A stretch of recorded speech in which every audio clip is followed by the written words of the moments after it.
Hello, well, it's the 1st of May 2023, and I thought I'd give you a bit of an update on the garden and what I've been up to.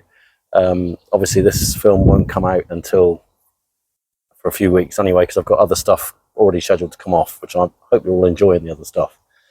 Anyway, I wanted to just before I give you a tour, because I know some of the tours of the garden bore people, but it's a major part of my life, so I'm not going to apologise for doing it. But before that, I just wanted to talk about lifestyle choices and the world that we inhabit of small holding, self-sufficiency, self-reliance, all of that kind of thing.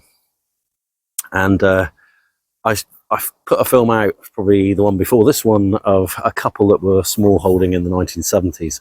And it fascinated me. It fascinated me on so many different levels. But they were actually making a living, not much of a living, but a living nonetheless, from a small piece of land, which is to me what smallholding in its truest form actually is.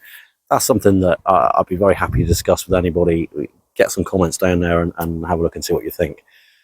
Before I forget, public service announcement, I hate when people beg for subscribers and donations and all that sort of thing.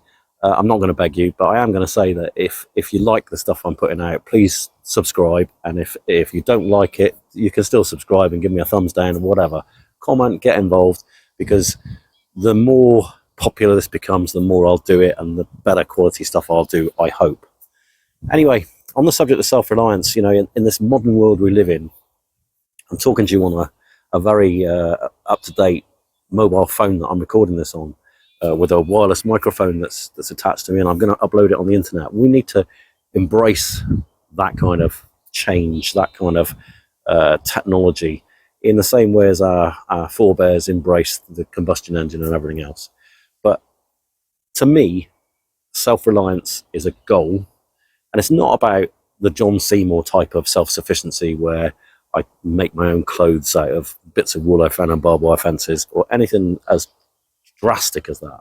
But it is about the fundamental belief that the more things that I can do for myself and the less I have to rely on other people, the more self-reliant I become. I'm stood next to two good examples of that. I was renowned for breaking things. I have been all my life. I'm still very good at breaking things. I'm very good at taking things apart and not being able to put them back together again.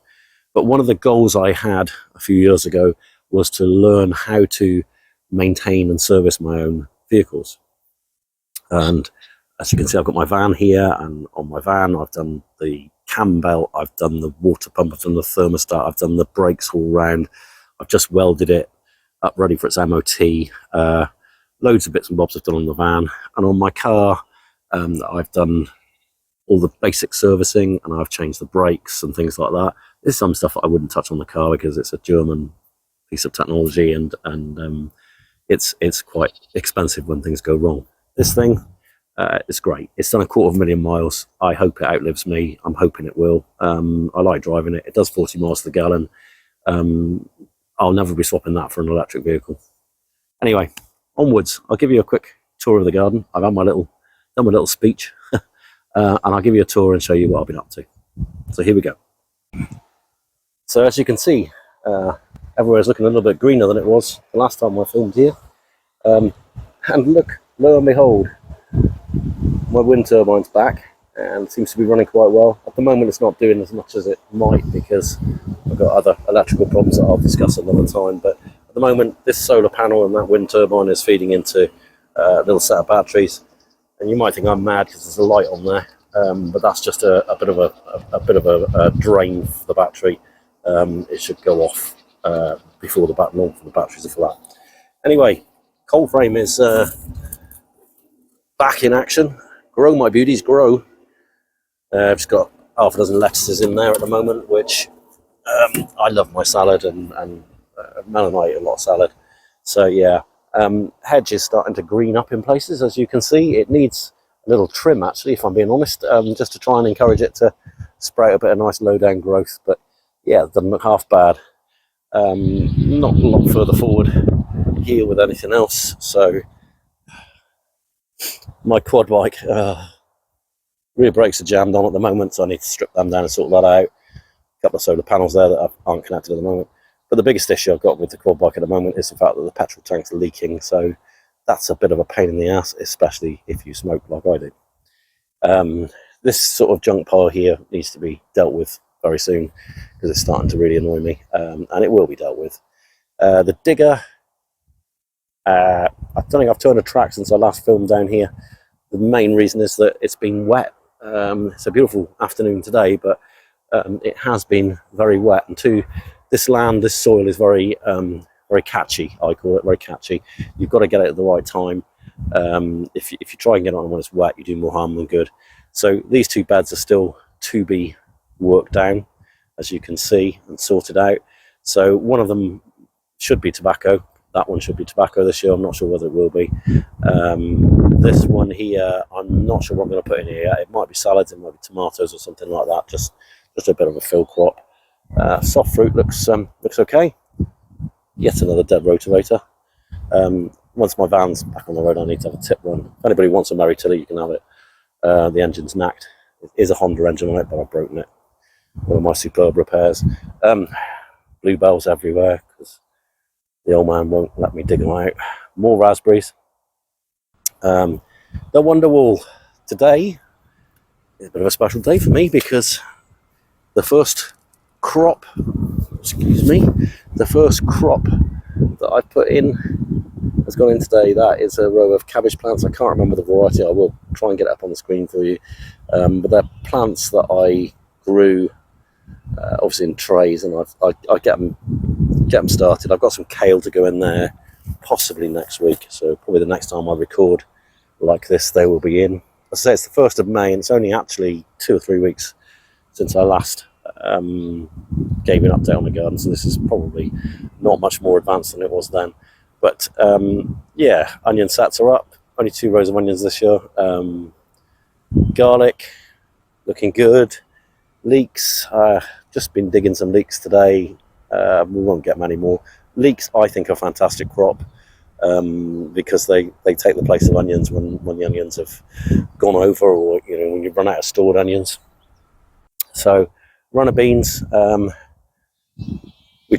put half of them in today or tomorrow, May the 1st, and then the second half in on June the 1st.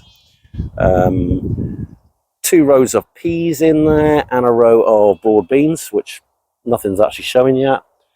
Asparagus, still picking plenty of asparagus and will be for the next 6 weeks or so. And that's about it really in terms of garden produce here. Comfreys, you can see the comfreys are coming on nicely. It's Russian comfrey, fantastic stuff. Great compost accelerant, and yeah, really useful crop to have around the place. This area is no different to the last time I saw you because, as I said, it has been very wet. Too wet really to get on the ground and do too much. But I am very pleased that we've managed to sort the hedge out, bank it up there, so it's all looking a lot better. Any day now we will have elderflowers. Can't wait. The last 2 or 3 years I've missed the elderflower crop because I've been away. I think last year I'd gone up to see my dad and my father before he sadly died. So yeah, and you can see some crap I've chucked up on the bank there, which is mainly ash and burned in soil from having a bit of a burn up here of the brash off this hedge when I laid it. And we've been digging out compost, a bit more to come, and that's this year's compost there. As you can see, we're about 12 inches deep there, I suppose. Yeah, about 12 inches deep, which isn't bad for this time of year. And there's lots of grass here. Oh, pheasant comes to say hello, look. Freddy the pheasant, there he is. Might try and find the footage of me hand feeding him because yeah, it's quite funny. Anyway, yeah, at the moment got no livestock on the lower meadows here,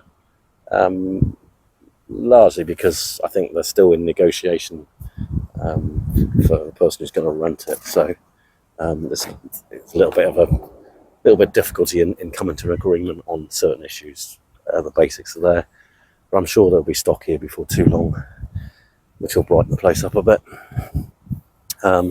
Yeah, so classic May. I will leave you in peace. I've got more films coming out every Wednesday. This film's already scheduled to come out after this one, and I hope you're enjoying them. I'm going to try and do some different type stuff in between these sort of update chit chat videos, films. So I've got some reviews coming up. I've got a review on a cordless chainsaw, a different one to the one that Kev Arvati did on his YouTube channel, but that one is well worth watching. And what else? A few other bits and bobs that I thought I'd do a review on, and hopefully help somebody out. Anyway, leave you in peace. Hope you're all happy and healthy. I'm happy-ish and healthy-ish for me. So we'll leave it at that. Catch you all soon.